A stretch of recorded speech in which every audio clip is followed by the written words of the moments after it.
Hello everyone, welcome back to another video, and today we have got another day in the life. But this is going to be slightly different to my previous ones, and that is because I am doing a 16-week long research project. So my research project is about primary ciliary dyskinesia, and it's super interesting. Unfortunately, I can't film in the lab because, as you're probably aware, you shouldn't really be on your phone in the first place, let alone be filming inside the lab. So I can't film inside the lab and show you what we're doing, but later on in the video I will talk a bit about my project, what is PCD, symptoms associated with it, and what we are trying to do in the lab. So I will touch on that later when I come back. So as for the plan for the day, once I get ready, I'm going to head off to the lab, and then I should be done around lunchtime-ish. So I will come back here and probably just do some work, obviously film and talk to you guys about what my project is about. And then in the evening, we are going for football, which should be good. Should be good to go play some football. If I have time, I might go to the gym. I should have time. So if I finish early from the lab, I might also squeeze in going to the gym, but we will see. We will see. That's not really definite. So it should be a good day. It should be a productive day. So once I get ready, I'm gonna head off to the lab. So take care and goodbye for now.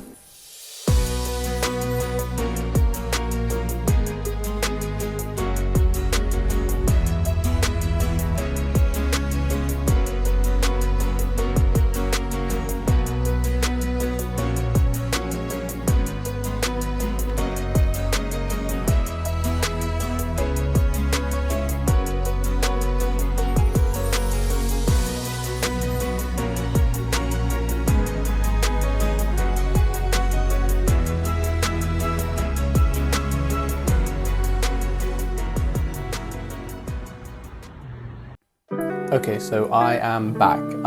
I finished quite a bit earlier than I expected today because some things got cancelled and pushed forward to next week.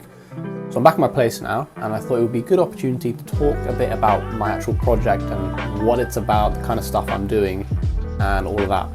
And so I'm going to have lunch now, and after I've eaten lunch I will talk to you guys a bit more about what I actually do in my project and what it's actually about, what we're trying to look for. Okay, so I've had lunch and now it's time to talk about my research project. What is PCD, kind of what are the symptoms of it, the signs of it, and what are we in the lab trying to do? So primary ciliary dyskinesia, as the name suggests, is a genetic condition that affects the cilia, which are these hair-like structures throughout your whole body, and they become dyskinetic. So either they're static and they don't move, or they can display an abnormal ciliary beat pattern. So they move in a way that is not normal. So symptoms of this vary, and they are quite broad and also quite general, which makes this condition very underdiagnosed.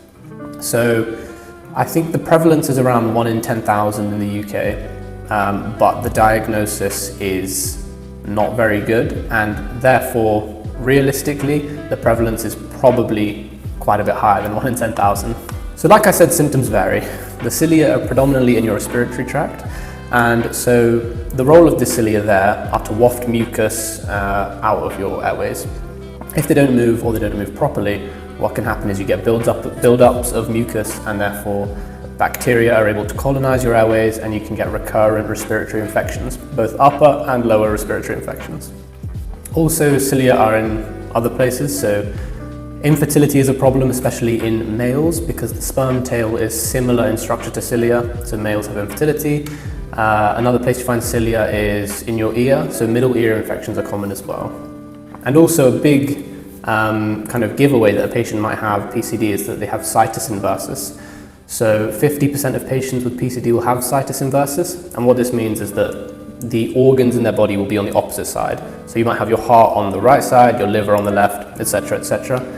And obviously if a patient comes in with situs inversus, that can be a big giveaway that they have PCD. But since it's only 50%, in the other 50% of patients, diagnosis can be very delayed, because if someone just comes in with recurrent respiratory infections, they might not think of PCD straight away.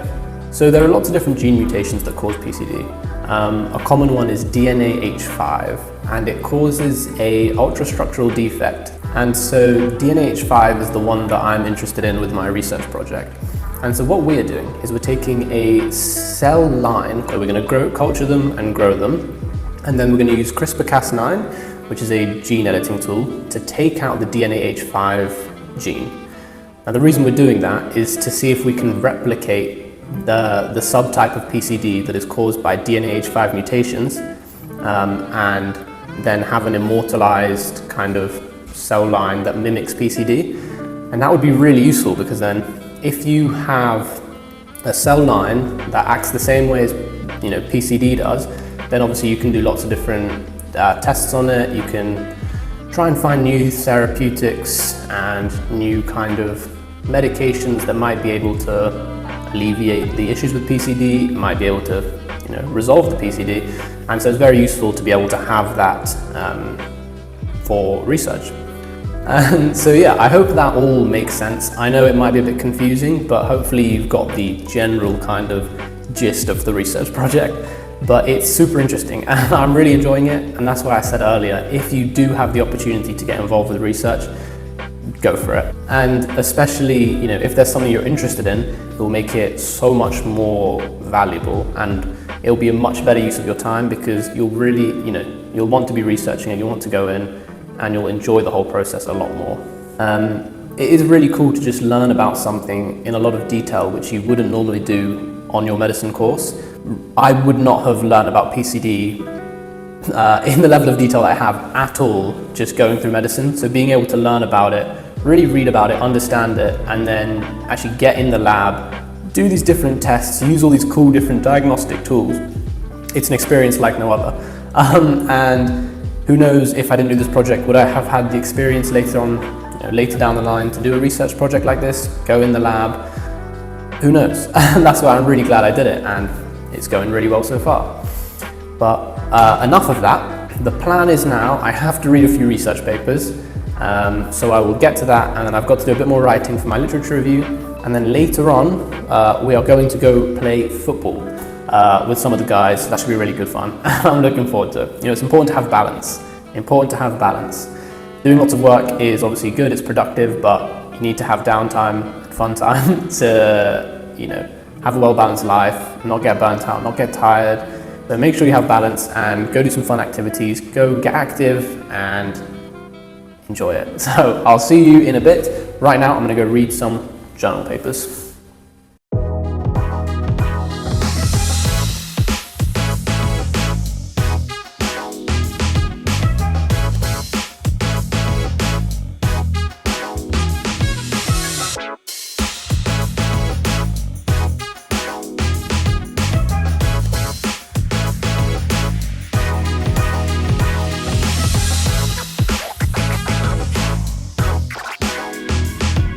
So I have read through the paper that I wanted to read through. It was super interesting. And I've also done some work on my literature review, just carrying on from the work I was doing earlier in the library.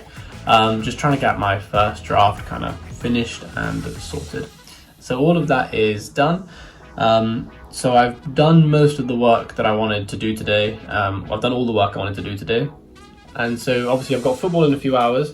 So I haven't got much planned until then. So what I'm going to do is I am going to start on editing this video actually. So I'll start editing this video. I'm not going to bother filming it because it'll just be another kind of time lapse of me editing. So I will see you guys at football. So take care and goodbye. Alright, so change of plans. I decided to come to the gym because I realised I had close to 4 hours until football. So I thought I might as well get out, get active a little bit before football. So I thought I would get a small kind of light workout in. I don't want to tire myself out too much for football, so I'm just gonna have a quick session. But I thought since I have almost 4 hours, I might as well instead of just sitting in my room editing. So I will cue a quick montage of the workout now, and yeah, 3, 2, 1, go.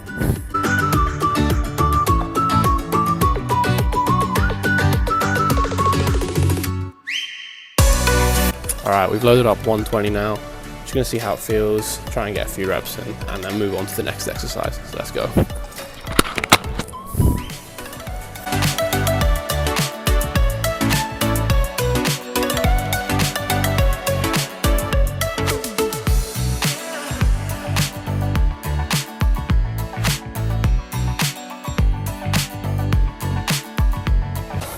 Four reps, pretty happy with that. Yeah, it moved pretty nicely for the first couple, so gonna move on now to the next exercise. Next exercise, 3, 2, 1, let's go.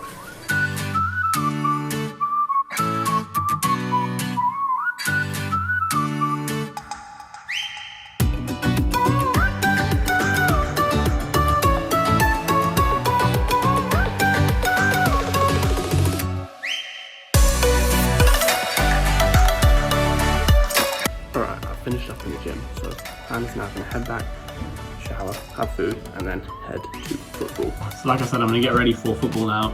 I will see you at the football pitches. And this time I will actually see you at the football pitches. So 3, 2, 1, go.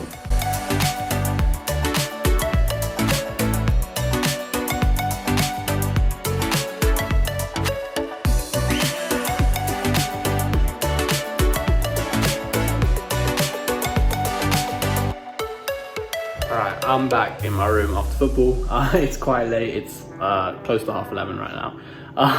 But it's been a good day and it's been a productive day. So I'm happy with how it's gone, and I'm just gonna get a good night's sleep because I have to wake up early again tomorrow for the lab. Tomorrow is, I have a lot more time in the lab tomorrow.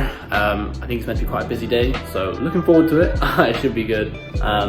You know, a busy day is always a good day. I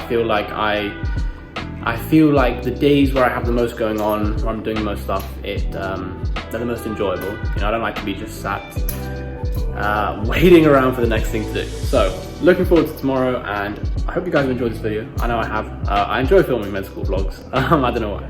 I just really enjoy them. So take care and goodbye. I will see you in the next video next week.